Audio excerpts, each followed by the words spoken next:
our aim here was to design a Buddhist retreat for a Western Buddhist order. Western Buddhism is relatively new.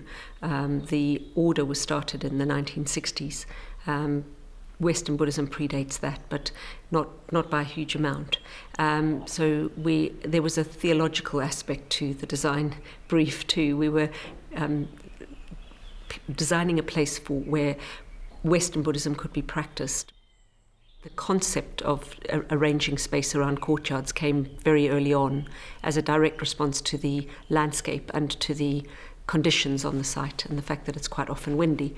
And we wanted people to feel safe and protected, but also very directly connected to the landscape and to the, which is very beautiful.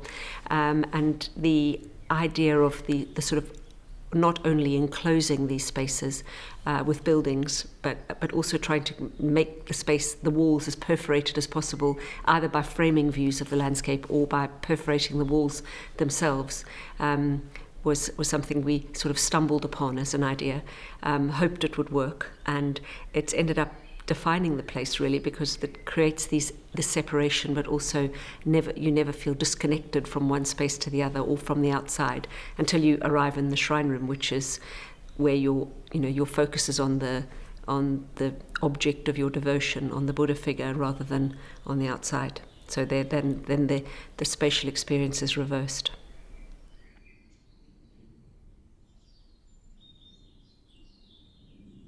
I like to think any architect worth their salt could have designed a beautiful building on this site, because it's a very beautiful site, and the brief was an amazing one-off brief. But we had an awful lot of dialogue and discussion with the client during the course of this process on how to make sure that it would actually allow people to do what they describe as deepening their practice.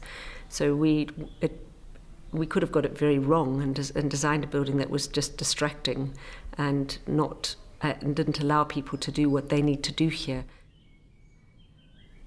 It's very, very interesting, people's responses, because a lot of people have been speechless. And at first I used to think, oh, does this mean they don't like it? And then people started coming to me days later sometimes, or writing to me and saying, I'm really sorry I couldn't say anything. It's so beautiful, it's so moving, I didn't know what to say. And when people first come, they come up this access path, and they often just pop round and have a look at the Sangha courtyard. It's remarkable how many people get tearful just with the beauty of the place. And that's quite something for the architects to have achieved. That's something that has such a positive emotional and spiritual effect without even practice having taken place. I think it's a wonderful gift they've given us. Yeah.